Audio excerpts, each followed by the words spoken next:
Is Nissan about to collapse? Or did Honda just dodge a bullet? Talks of a massive merger between these two Japanese giants have come to a crashing halt, and it's not looking good for Nissan. What was supposed to be a game-changing alliance has completely fallen apart, and now both companies are left scrambling. So what went wrong? Did Nissan overestimate its worth? Did Honda realize Nissan was too much of a liability? And most importantly, what happens next? Buckle up, we're breaking down why the Nissan-Honda merger talks just fell apart, and what this means for the future of both brands.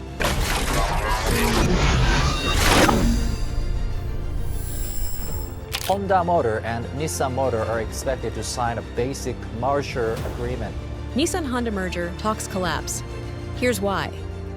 At first, this merger sounded like a smart move. Two major automakers joining forces to take on growing EV competition from China, Tesla, and the American automakers. On paper, Nissan and Honda could have combined their resources, streamlined production, and positioned themselves as an even bigger global force. But behind the scenes, this was never an equal partnership. It was Nissan looking for a bailout. Nissan is in panic mode, looking for somebody to save them from this situation because they are unable to generate the solution by themselves. From the start, Honda had all the leverage. Their business was strong, their hybrids were selling out, and their EV strategy, while slower than some, was still on track. Nissan, on the other hand, was drowning.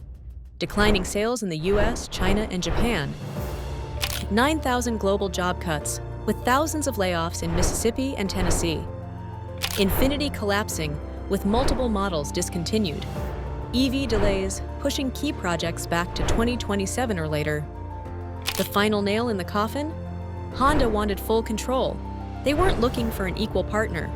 They told Nissan, "You'll be a subsidiary, a junior partner under Honda's umbrella." And Nissan wasn't having it. They wanted equal say in decision-making. But let's be real, they had no grounds to demand that. Honda is worth 5 times more than Nissan. Investors knew this deal was a disaster, and when news broke that the talks collapsed, Nissan's stock plummeted by 5%. Meanwhile, Honda's stock surged 12%, proof that investors saw this as a bullet dodged for Honda. I think, without any doubt, Honda is going to be in the driver's seat, which is very sad to see after having, led the Nissan for 19 years, brought Nissan to the forefront of the industry. Nissan's desperate situation. Why they needed this merger? Let's be honest. Nissan has been struggling for years. Their brand used to be strong, but poor management, failing technology, and lack of hybrids have completely derailed the company. Think about it. The Nissan Leaf was once the best-selling EV. Now it's basically irrelevant. The Rogue is losing ground to Toyota and Hyundai. The Altima was almost killed off, and sales are falling. Infiniti is barely surviving, and many dealers can't move their inventory. Even worse, Nissan's EV production plans in the US have been delayed until at least 2027. Meanwhile, Honda and Toyota are dominating the hybrid market. This merger was Nissan's chance at survival, and now that it's gone, they have no backup plan. Honda's perspective, why they walked away. Honda didn't just walk away from this deal, they ran. They took a hard look at Nissan's financials and realized too much debt, declining market share, a weak EV strategy, failing dealerships. Honda knew that taking on Nissan's baggage could sink them too. I do think this deal is really about, Nissan has been in a long-term sales decline. They have a lot of debt. They have dwindling profits and cash. And if Honda went down with Nissan, it would be a catastrophic loss for Japan's auto industry. We should not underestimate the strengths of the Japanese industry. I never underestimate them. That maybe in terms of strategy and innovation in strategy, they are average, but in terms of execution, they are still, in my opinion, one of the best. Make no mistake, the Japanese government was heavily pushing Honda to save Nissan. If Nissan goes under, it would lead to massive layoffs in Japan, the US, and Mexico. Hundreds of suppliers losing contracts, billions in economic losses. But Honda refused to take the risk. They're too strong to be dragged down by Nissan's failures. And just like that, the merger collapsed.